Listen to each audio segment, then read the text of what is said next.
السلام علیکم دوستوں، امید کرتے ہیں سب خیریت سے ہوں گے۔ ایک نئی میڈیسن کے حوالے سے آپ کے سامنے حاضر ہیں۔ میڈیسن ہے جی سٹرال کا سیرپ۔ یہ ڈسوڈیم ہائیڈروجن سٹریٹ ہے جی۔ اس میں کیا ہوتا ہے جی، یہ اینٹی کاگولنٹ کے طور پر بھی استعمال کی جاتی ہے۔ خون کو جمنے نہیں دیتی۔ جیسے کہ ہمارے باڈی کے اندر خون ہوتا ہے جو باہر نکلنے پر فوراً جم جاتا ہے، تو خون کے اندر نہیں، باڈی کے اندر نہیں جمتا، تو اس کو جمنے سے روکنے کے لیے ایک اینٹی کاگولنٹ ہوتا ہے ہمارے خون کے اندر، جسم کے اندر، جو اس کو جمنے سے روک دیتا ہے۔ یہ میڈیسن جو ہے سوڈیم ایسڈ سٹریٹ جو ہوتا ہے، یہ خاص طور پر دوسرے ایجنٹوں کے ساتھ مل کر دیا جاتا ہے۔ مثال کے طور پر پانی میں، دودھ میں، کسی بھی چیز میں، لیکوڈ میں، مطلب زیادہ تر پانی میں استعمال کیا جاتا ہے۔ اس کو خون کی منتقلی کے مقاصد کے لیے محفوظ رکھنے کے لیے استعمال کیا جاتا ہے۔ زیادہ تر استعمال کیا جاتا ہے ایڈوسس پائلٹ اور متبادل دوا کے طور پر ملحقہ تھراپی کے لیے استعمال کیا جاتا ہے۔ جن لوگوں کو پیشاب کی تکلیف ہوتی ہے، چھوٹے پیشاب میں انفیکشن ہو جاتی ہے، رک کے آتا ہے، خون آتا ہے، یا اس کے ساتھ جلن پیدا ہوتی ہے، درد ہوتا ہے، تو یہ اس کے لیے کافی مفید میڈیسن ہے۔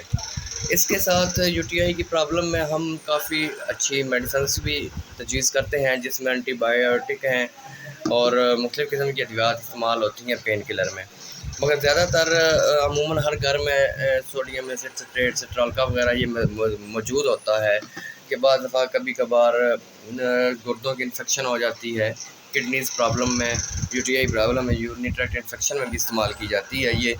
تو اس کا مقصد صرف یہ ہوتا ہے بتانے کا کہ آپ لوگوں کو آگاہی حاصل ہو، اور کسی قسم کی پرابلم ہو تو آپ یہ چیز استعمال کر سکتے ہیں، بجائے آپ ڈاکٹر کے پاس نہیں پہنچ سکتے، دیر ہو رہی ہے تو، یا دور ہے کافی، تو پیشنٹ کافی سفر کر رہا ہے، تکلیف میں ہے، تو اس کے لیے تھوڑا سا وقتی فرسٹ ایڈ کے طور پر استعمال کی جاتی ہے۔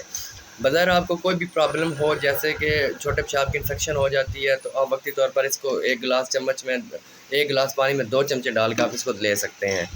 تو فوراً اپنے ڈاکٹر سے رجوع کریں، اس کے بعد ڈاکٹر تک پہنچیں، اس کو اپنے پریشانی، اپنی بیماری کے متعلق بتائیں، اپنی جو آپ کو تکلیف ہے وہ بتائیں، تاکہ وہ آپ کی تکلیف کو دیکھ کر اس کے ٹیسٹ لے، اس کو ڈائگنوز کرے، اور ڈائگنوز کرنے کے بعد آپ کو میڈیسن جو ہے پرسکرائب کرے، اور اس کے بعد پرسکرائب کرنے کے بعد آپ کو وہ جو ہے نا جن چیزوں پرہیز بتاتے ہیں ان میں آپ کو احتیاط کرنی چاہیے، اور جو میڈیسن وہ دیتے ہیں ریگولرلی کھانی چاہیے، تاکہ آپ کا مسئلہ حل ہو سکے۔ اور تمام دواؤں کو بچوں سے دور رکھیں، اور خود بھی لینے سے جو ہے نا پرہیز کریں۔ زیادہ تر کوشش کریں کہ ڈاکٹرز کے پاس جائیں، ڈائگنوز کروائیں، اور اس کے بعد وہ پراپر میڈیسن آپ کو لکھ کے دے گا، وہ آپ لیں، استعمال کریں۔ شکریہ۔